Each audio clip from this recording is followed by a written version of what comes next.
Well, good morning, good afternoon, or good evening, depending upon when you are watching this webinar. My name is Dave Nagel, and I'm very excited to share with my friends and colleagues from the Kearney School District that I'll be working with next week, specifically the elementary teachers and leaders, kind of an overview of using the unwrapping process to identify accurate rigor level expectations when what we do with our students in terms of our instruction and assessment. So this is just sort of had some great talks with Jennifer and some of the other administrators on flipping the professional development just a little bit. We talk about flipping that in the classroom and giving some ideas and thoughts to some of the activities we're going to engage in next Tuesday.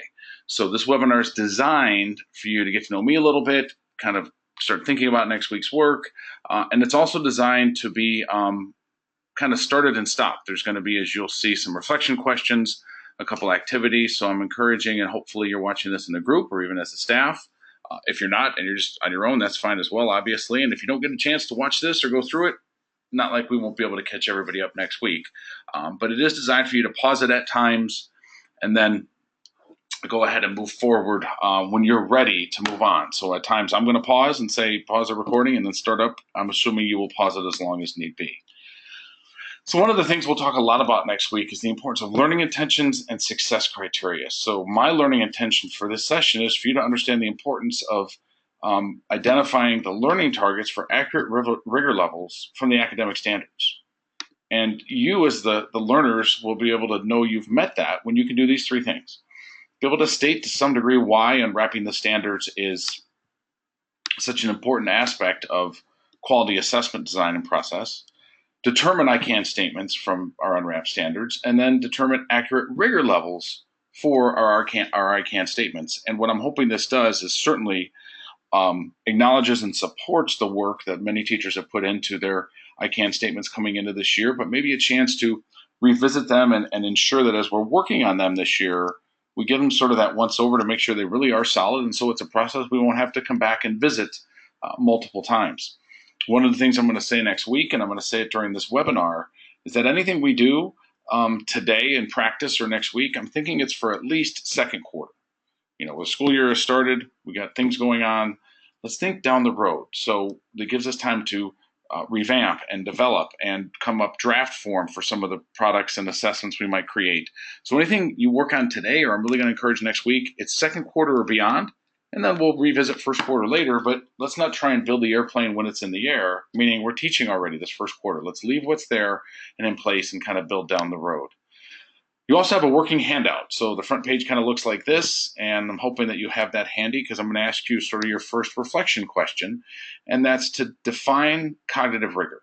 So I'm going to pause the recording just for a moment myself. I'm going to stop talking. Please record as long as you can to complete reflection question number 1. If you're in a group, good time to, after you write some ideas down, to share that with your colleagues. Welcome back. For those of you that didn't pause the recording, that meant you went way too fast in terms of completing the activity. So please pause the recording as long as need be, but know that I'm going to move on to keep the webinar as short as possible in terms of the length that it actually has and the space it fills up. First thing we want to talk about is what rigor is not. And rigor is that term that we talk a lot about in our profession that maybe we haven't thought enough about what it really means. So first let's look at, and Blackburn and Williamson did a lot of research around this, and really it's common sense research, but rigor does not mean more. It doesn't mean more work or more homework. It also doesn't mean that some students can't do rigorous work because they have challenges or something to that nature, or that if we have to support them early on, that it would mean that it's lost the ability to have that cognitive rigor, that challenge. Not at all. And so when we think about, when our children are working in sports or band and things like that, sometimes they need a little bit more help with playing the trumpet or hitting the pitched ball. Doesn't mean once they finally get it that it's lost its level of rigor. They might have needed some support early. So the idea that we would have to support some students more than others doesn't mean that there's less rigor involved in the final product that they'll produce for us. And so we are going to talk around depth of knowledge and sort of move away a little bit from Bloom's taxonomy and thinking about the complexity of the knowledge that's reflected within the content standards and how deeply a student needs to understand the content for a given response on an assessment. How well do they have to understand the knowledge that they're going to have to be able to perform the skill that we're asking them that's embedded within the standard? And again, I mentioned a moment ago, Bloom's taxonomy. Bloom's is a taxonomy. It builds based on the difficulty of the verb. Webb's depth of knowledge, the difficulty is determined by the demand and context and how the verb is applied and the depth of thinking that's involved. And it's not necessarily a taxonomy. It doesn't necessarily have to build from one to the other. I know for many of us this is review, but I wanted to make sure we emphasize that when we start talking about rigor levels. And it will be the assessment question that determines the demand, not the work. Sometimes we might have a question that's a very tight, close reading question that the quantity of work students produce is pretty small, but the demand to find the best answer actually is much more difficult. And as kind of a rule of thumb, we're going to talk a lot about this again next week, but DOK1, there's one right answer. And a great example, if you've seen any of the pieces sometimes from Engage New York and other things like that, one of the questions was, when Lincoln was reading the Gettysburg Address, what was 77 years ago? It's actually a DOK1 because it's a simple math problem. It's 4 times 20 plus 7. There is only one right answer. Why was that date significant? Well, it was significant because in 1867, I'm sorry, not 1867, but 87 years before the Emancipation Proclamation, there was this thing in 1787 called the Declaration of Independence, 1776, I mean, my dates are off, where we determined that all men were created equal. So there's one right answer, but there needs to be a justification. I have to justify that answer. DOK3, the simple precipice there is there's usually more than one correct answer. In DOK4, there's deep thinking required and often includes multiple sources. Very few standards are written in the DOK4. But in any assessment that we designed, rarely are we only working on one standard. So when we're applying and putting things together, I'm going to use just a simple science example here, and I want to show where it's critical when we look at the verb. We can have the same verb and have 3 different levels of cognitive rigor. The 3 main parts of a eukaryotic cell, well, there's only 3 parts. The nucleus, the cytoplasm, and the cell membrane. Describe the differences between plant and animal cells. Well, there's only so many differences, but I have to justify them. For example, why plant cells have a cell membrane and a cell wall. Why a plant cell has a larger vacuole, which is why it stores more water, because it has to. When we get into that third example, describe a model on how the inner workings of a cell function together, well, there's going to be more than one right answer to that. So we see the word describe as the verb. We have 3 different levels of depth of knowledge or 3 different levels of cognitive rigor. And what I'm going to have us work with next week as we look at our standards and unwrap them and revisit our I can statements is Karen Hess's cognitive rigor matrix. Well, we will start on the left side with the verb and the revised Bloom's taxonomy, but then from there, look across in terms of what we see within the standard might be the type of assessment items that we will be asking of the students. So as we see here, we can have create the highest level of Bloom's, where they're brainstorming perspectives for a topic. It's pretty low level of cognitive rigor. Or we could have understand, which is fairly low on Bloom's, and go all the way to a level 4 with this specific example in math or science. And there's a cognitive rigor matrix for English and language arts and writing and so on and so forth. But this will help us use Bloom's as a guide, but we're really looking at that depth of knowledge. I'm going to ask us to complete activity 1. You have something that looks just like this in your worksheet, but just some simple classroom activities. And I just want you to take a moment and based on what the classroom activity is, and you will need to pause the recording for this again, list those in terms of their depth of knowledge level, 1, 2, 3, or 4. I'm going to pause for about 10 seconds. I'm going to put the responses up. Please pause the recording to complete the activity. And if you've had a chance to work in a group or some peers, you can share with them as well. Welcome back. Once again, as always, if you haven't had a chance to complete the activity, please do so. Here's kind of where the answers fall in. As you see, the first 2, 1 complete right answer. Determine the dependent or independent variable. There's only going to be one right answer, but I have to justify it. Identify the sequence of events in a story. The sequence of events, there should be one right answer. Distinguish how a character changed over the course and why, certainly more than one right answer. I also intentionally, where one of them you see there, place the events from a historical text on a timeline accurately, 1 or 2. And the reason why I said that, is that a 1 or 2?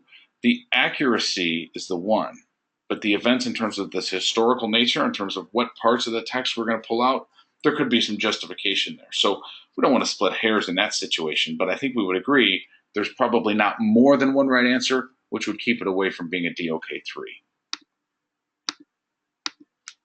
So, chance to have a reflection question. How does this DOK matching activity cause you to consider levels of rigor for tasks in your classroom? I'm going to pause the recording, as I mentioned before, for just a moment. Please pause as long as you need to, complete the reflection, and hopefully maybe share with some peers that you're working with. Back in just a moment.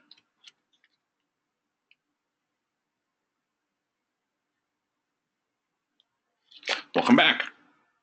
As always, I won't repeat it, but I'm going to, again, sounds like a broken record, pause the recording as long as need be. Know that I'm going to come back much sooner than you would need. So when we talk about uncovering or unwrapping the standards, we're looking to find the critical elements, and this is going to be a core piece of our work going into next week. And so what I've done is I've pulled a second grade standard, Standard 3C, parts A and B. Read, infer, and draw conclusions to explain the main ideas and supporting details, describe the connection between events, and retell the sequence of events. So the process that Larry Ainsworth identified is to do two things: identify the nouns or the noun phrases or the concepts, and then the verbs or the skills. So the first thing we'll do is we will go ahead and circle and identify the skills. What are the things the students are going to have to do? Then we're going to underline or identify the nouns or the noun phrases. And notice here, details is the noun, but supporting is pretty important. It's not just the events, it's actually the connection between events. So we're identifying the noun phrases. Then we'll put them into a graphic organizer. So on the left-hand side, what we have here, these are all of the nouns or noun phrases or the content or concepts that if I'm going to teach this standard, my students have to know or be aware of. And even though sometimes it seems like they might already know this, we want to be as intentional as we can to put them all there. Then we list the skills. And if you notice here, this is important because they will have to read text, infer text, draw conclusions from the text, but they will have to explain main details and also explain supporting details. So we can't just list the verb. They're going to ask us to list the skill or the verb, and then what will they do with the skill? And then we'll list here the depth of knowledge. The first one, read the text. Simple, to the point. Making an inference from a text, well, there's probably not going to be more than one correct right answer. There's only so many inferences, but I would have to justify it. Drawing conclusions, that's where it depends a little bit. We would have to dig into that and have some discussion, or is it written in a context where we might have the students, based on the text we're using also, possibly be a 3 because there's more than one right answer. Same thing with describing connections between the events. And so that's where there's going to be some time where we might list it as a 2-3 and we want to talk about it with our peers and decide where is it really at. That last one, retelling the sequence of the events, simple, one right answer. I just have to tell them in order. Now we can take some possible I can statements that would match up with these. And so I literally, and I didn't pull any of your examples that you've sent in and submitted, and this isn't to critique any or to think we have to start all over, but it might be a chance now to go back with some of ours, as our I can statements should drive the student work, how we guide students through the learning process, but we can now match them up with what the standard actually said. So for me to read text, I can read and understand a passage at my reading level. Now we could say at grade level, and certainly that is how the standard is written. But first we might want to say, I should be able to read and understand a passage at my reading level. Figure out what is happening in the story I am reading. Figure out what the author was trying to tell the reader, or figure out what the moral of the story was. Either one of those could be a possible I can statement when we look at drawing conclusions from the text. We might use one or both. And then I won't read these all to you. This might be a time to pause the recording and kind of identify some of these and take a look at them. But again, this isn't to think that we need to abandon any of our I can statements, but it might be a chance, as I mentioned, to revisit our existing drafts and make sure they're as solid as we want them to be so they can drive our assessment design. They can drive the assessments that we're already using and become better consumers. One of the things I'll talk about as well is what are some tools we can use, because very often, and I don't think the teachers in Kearney, Missouri are much different than teachers across the country, we don't like to be told what to do. We are professionals. We like to have the right amount of freedom and autonomy, and I understand that. Well, then don't let Houghton Mifflin or some other textbook publisher write the test for your students. And far too often we take a test or a quiz at the end of a unit in our chapter book and just use it verbatim. Now, as busy as teachers are, if there's a chapter test or a quiz at the end of a unit and it's gotten started and someone's given you sort of the starting point, great, but maybe we want to go through it and say, we can use about 90% of it, but we have to tweak it a little bit. We might become better consumers of existing assessment items, so we design it to best get inferences from our students in terms of their learning. So I'm hoping you see how this could only support and augment what we've done so far with our I can statement work. So first thing I'm going to ask us to do is to complete a short reflection on that overview of unwrapping to identify the rigor levels and how it could drive some quality into our, meaning Kearney's, I can statements. One more time, I'll pause the recording for just a moment. Hopefully you have a chance to talk with your peers on this final reflection question. Welcome back one more time. And again, if you're watching this straight through, I can understand why it is a little bit funny when I say I'm pausing the recording and I come right back, but I am hoping for those of you that have a chance to complete this, that you have a chance to pause the recording each time.